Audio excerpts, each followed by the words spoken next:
पृथ्वी गुस्से में था, लेकिन उसके गुस्से में दर्द भी साफ झलक रहा था। उसने जानवी को रोकते हुए कहा, आखिर तुम्हारी प्रॉब्लम क्या है जानवी?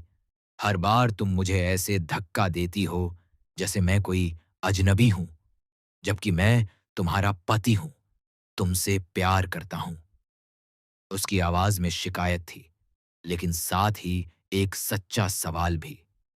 क्या जानवी के दिल में उसके लिए कोई जगह है या नहीं? जानवी अचानक इस सवाल से घबरा जाती है। उसकी आंखों में डर साफ दिखता है। वो तुरंत सफाई देती है, प्रॉब्लम मेरी नहीं तुम्हारी है। तुम अचानक मेरे इतने करीब आ जाते हो कि मैं घबरा जाती हूं। लेकिन क्या सच में यही वजह है, या जानवी कुछ छिपा रही है? पृथ्वी शांत रहने की कोशिश करता है। वो धीरे से कहता है, मैं तुम्हें कभी किसी चीज के लिए मजबूर नहीं करूंगा, लेकिन तुम्हारे इस व्यवहार से मुझे समझ नहीं आ रहा कि तुम मेरे लिए क्या महसूस करती हो। उसकी ये बात जानवी के दिल को छू जाती है, लेकिन फिर भी वो खुलकर कुछ नहीं कह पाती। थोड़ी देर बाद माहौल हल्का करने के लिए जानवी मजाक में कह देती है, ओह माय गॉड, जोकर को गुस्सा भी आता है। लेकिन इस मजाक के पीछे उसकी घबराहट छिपी होती है। पृथ्वी उसे देखता है, लेकिन कुछ नहीं कहता। शायद वो अब समझ चुका है कि ये रिश्ता इतना आसान नहीं है। जानवी धीरे से माफी मांगती है, आई एम सॉरी, मैं पापा से फोन पर बात कर रही थी और तुम अचानक आ गए तो मैं डर गई। लेकिन क्या ये सिर्फ एक बहाना है, या जानवी के मन में सच में कोई डर बैठा हुआ है? फिर जानवी एक बड़ी बात साफ करती है, मैं मॉडर्न हूं, अपनी मर्जी से जीती हूं, लेकिन इसका मतलब ये नहीं कि मेरी लाइफ में बहुत सारे लड़के हैं। उसकी आवाज में एक दर्द है, जैसे वो बार बार जज किए जाने से थक चुकी हो। पृथ्वी थोड़ा चौंक जाता है, ये बात कहां से आ गई?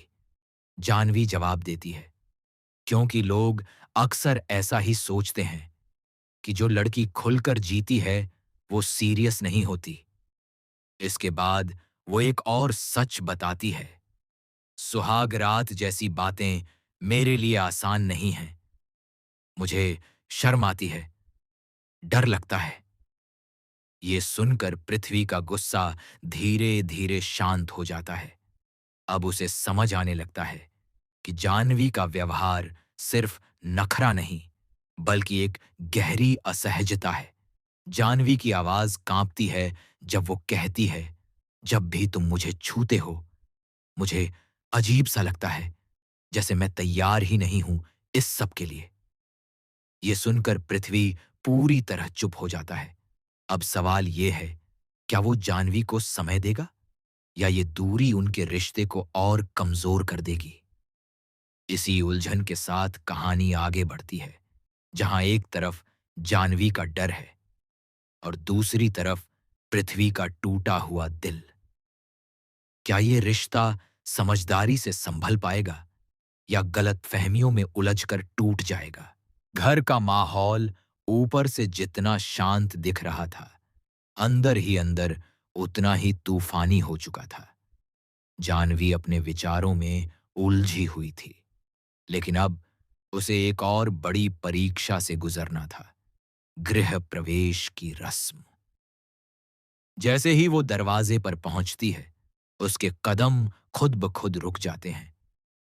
चेहरे पर हल्की घबराहट और पैरों में दर्द, दोनों ही उसे आगे बढ़ने से रोक रहे थे। जानवी धीमे से कहती है, मेरे पैरों में बहुत जलन हो रही है, मैं ये रस्म कैसे पूरी करूंगी? उसकी आवाज में दर्द साफ झलकता है। तभी दीपिका आगे बढ़ती है। उसकी आंखों में चिंता और अपनापन दोनों होते हैं। वो प्यार से कहती है, जानवी, ये रस्म बहुत जरूरी है, एक बार हिम्मत कर लो, सब ठीक हो जाएगा। दीपिका का भरोसा जानवी को थोड़ी ताकत देता है। वो तुरंत एक फैसला लेती है, जानवी के पैरों पर दवा लगाने का, ताकि वो बिना ज्यादा दर्द के रस्म निभा सके। ये देखकर घर के कुछ लोग खुश होते हैं, लेकिन हर किसी को ये अपनापन पसंद नहीं आता, खासकर लावण्या को। जैसे ही जानवी अपना बायां पैर आगे बढ़ाती है, दीपिका अचानक उसे रोक देती है। रुको जानवी, पहले दाहिना पैर रखना होता है। ये छोटी सी गलती भी अब एक बड़े मुद्दे का रूप लेने वाली थी। लावण्या का चेहरा गुस्से से लाल हो जाता है। वो तेज आवाज में बोल पड़ती है, बस यही बाकी रह गया था। जब खुद को कुछ आता नहीं तो दूसरों को सिखाने चली आती हो। उसकी ये बात सीधे जानवी के दिल पर लगती है। जानवी एक पल के लिए पूरी तरह से टूट जाती है। उसकी आंखों में आंसू आ जाते हैं, लेकिन वो खुद को संभालने की कोशिश करती है। वो कुछ बोलना चाहती है, लेकिन शब्द जैसे उसके गले में ही अटक जाते हैं। लावण्या यहीं नहीं रुकती। वो और भी कड़वे शब्द कहती है। जब इसके माता पिता ने इसे कोई संस्कार नहीं सिखाए, तो ये यहां आकर क्या सीखेगी और क्या सिखाएगी। ये सुनते ही माहौल पूरी तरह बदल जाता है। जहां कुछ देर पहले खुशी और उत्साह था, अब वहां सिर्फ खामोशी और तनाव रह गया था। जानवी के लिए ये पल बहुत भारी था। एक तरफ उसका दर्द और दूसरी तरफ ये अपमान। दीपिका ये सब देखकर चुप नहीं रह पाती। वो लावण्या को रोकते हुए कहती है, बस कीजिए, हर किसी को सीखने का मौका मिलना चाहिए। उसकी आवाज में मजबूती थी, लेकिन क्या ये लावण्या के गुस्से को रोक पाएगी? जानवी अब खुद को संभालती है। वो धीरे से अपना दाहिना पैर आगे बढ़ाती है और गृह प्रवेश की रस्म पूरी करने की कोशिश करती है। लेकिन उसके हर कदम के साथ उसका आत्मविश्वास जैसे कम होता जा रहा था। उसी वक्त दूर खड़ा पृथ्वी ये सब देख रहा होता है। उसके चेहरे पर गुस्सा भी है और बेबसी भी। वो जानता है कि जानवी गलत नहीं है, लेकिन परिवार के सामने कुछ कह पाना उसके लिए आसान नहीं। क्या पृथ्वी इस बार जानवी का साथ देगा, या फिर वो भी चुप रहकर इस दूरी को और बढ़ने देगा? और सबसे बड़ा सवाल, क्या लावण्या का ये गुस्सा यहीं खत्म होगा, या ये आने वाले दिनों में और बड़ा तूफान बनकर लौटेगा? गृह प्रवेश की रस्म तो जैसे तैसे पूरी हो गई, लेकिन घर के अंदर जो खामोशी पसरी थी, वो किसी बड़े तूफान का संकेत दे रही थी। हर किसी के चेहरे पर कुछ न कुछ छिपा था। किसी के मन में गुस्सा, किसी के दिल में दर्द, और किसी के पास ऐसा राज जो सब कुछ बदल सकता था। इसी बीच कहानी एक नए मोड़ पर पहुंचती है। चिराग और दीपिका के रिश्ते में बाहर से सब कुछ परफेक्ट दिख रहा था, लेकिन अंदर ही अंदर कुछ ऐसा चल रहा था जो उनके रिश्ते की नींव हिला सकता था। चिराग के हाथ में एक फाइल थी, उसकी मेडिकल रिपोर्ट। उसके चेहरे पर चिंता साफ झलक रही थी। वो कई बार दीपिका से बात करने की कोशिश करता है, लेकिन हर बार उसके कदम रुक जाते हैं, जैसे उसके पास शब्द ही नहीं बचते, या शायद हिम्मत नहीं जुटा पा रहा था। दीपिका उसकी इस बेचैनी को नोटिस करती है। वो प्यार से पूछती है, क्या बात है चिराग, तुम इतने परेशान क्यों हो? लेकिन चिराग हर बार बात को टाल देता है। कुछ नहीं, बस थोड़ा थक गया हूं। क्या सच में वो सिर्फ थका हुआ है, या फिर वो किसी ऐसे सच से डर रहा है जो दीपिका को तोड़ सकता है? एक पल ऐसा भी आता है जब दोनों के बीच एक प्यारा सा रोमांटिक मोमेंट बनता है। दीपिका मुस्कुराते हुए चिराग के करीब आती है, लेकिन चिराग का मन कहीं और ही उलझा हुआ है। वो उस पल को जी ही नहीं पाता, क्योंकि उसके दिमाग में सिर्फ एक ही बात घूम रही है, वो रिपोर्ट। आखिर उस रिपोर्ट में ऐसा क्या है जो चिराग को अंदर से तोड़ रहा है? क्या ये सिर्फ एक छोटी सी हेल्थ प्रॉब्लम है, या फिर कुछ ऐसा जो उनकी पूरी जिंदगी बदल सकता है? दूसरी तरफ जानवी अपने कमरे में अकेली बैठी होती है। दिन भर की बातें उसके दिमाग में बार बार घूम रही होती हैं। लावण्या के ताने, लोगों की नजरें और पृथ्वी की खामोशी। वो खुद से सवाल करती है, क्या मैं सच में इस घर के लायक नहीं हूं? क्या मैं कभी इन सबकी उम्मीदों पर खरी उतर पाऊंगी? उसकी आंखों से आंसू बहने लगते हैं, लेकिन इस बार वो सिर्फ दुखी नहीं है। अंदर कहीं एक गुस्सा भी जन्म ले रहा है। खुद को साबित करने का गुस्सा, अपनी पहचान बनाने का गुस्सा। उसी वक्त पृथ्वी कमरे के बाहर खड़ा होता है। वो जानवी को रोते हुए सुन लेता है। उसका दिल पिघल जाता है, लेकिन फिर भी वो अंदर जाने की हिम्मत नहीं कर पाता। क्यों? क्या उसे डर है कि जानवी उसे फिर से दूर कर देगी, या फिर वो खुद इस रिश्ते को समझ नहीं पा रहा? नीचे हॉल में लावण्या अब भी गुस्से में जल रही होती है। वो मन ही मन कुछ प्लान कर रही होती है, कुछ ऐसा जिससे जानवी की जिंदगी और मुश्किल हो जाए। उसके चेहरे पर एक अजीब सी मुस्कान होती है, जो आने वाले तूफान का इशारा कर रही थी। अब सवाल और भी गहरे हो चुके हैं। क्या चिराग अपनी मेडिकल रिपोर्ट का सच बता पाएगा? क्या दीपिका उस सच को सह पाएगी? क्या पृथ्वी और जानवी के बीच की दूरी कम होगी या और बढ़ेगी? और सबसे खतरनाक, लावण्या अब क्या करने वाली है?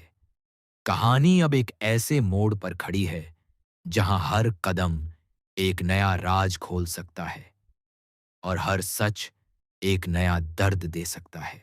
रात गहराती जा रही थी, लेकिन इस घर में किसी की आंखों में नींद नहीं थी। हर कोई अपने अपने ख्यालों में उलझा हुआ था, जैसे आने वाला पल उनकी जिंदगी बदलने वाला हो।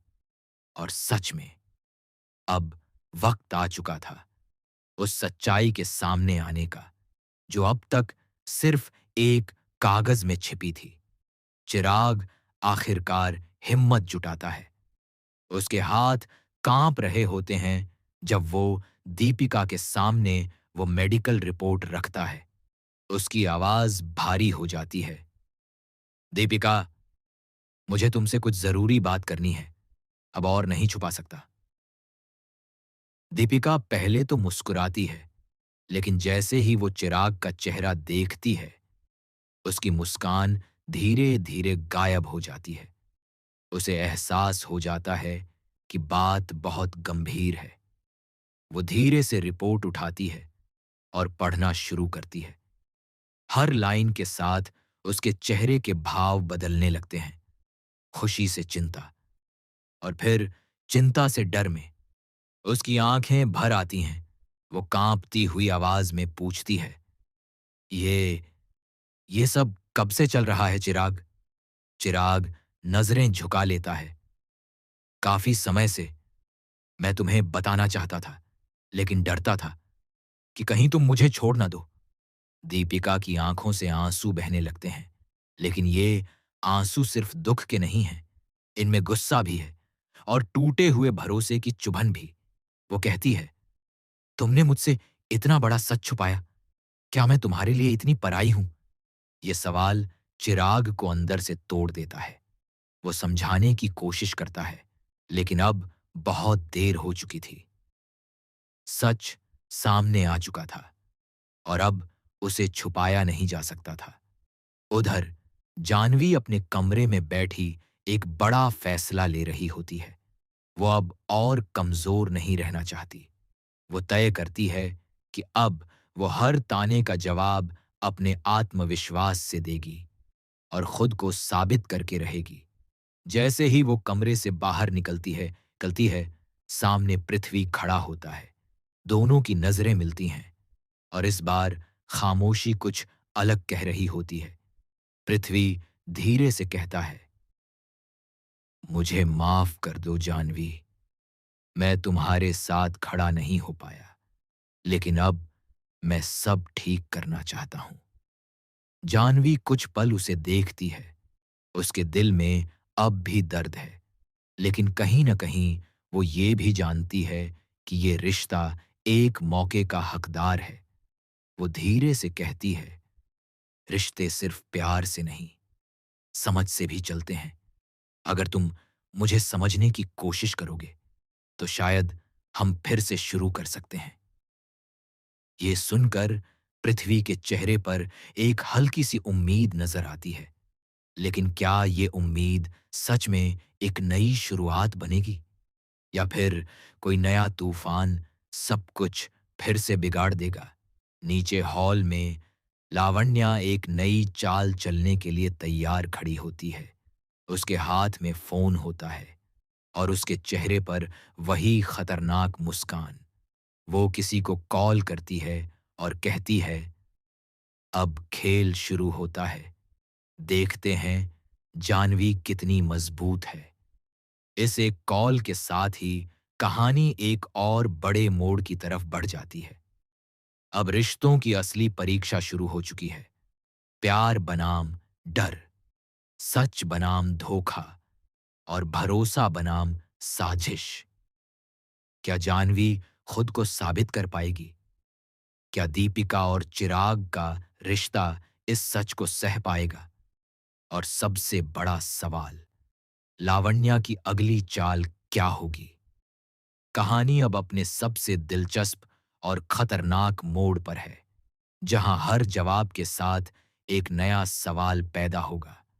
तैयार रहिए, क्योंकि आगे जो होने वाला है वो सब कुछ बदल देगा।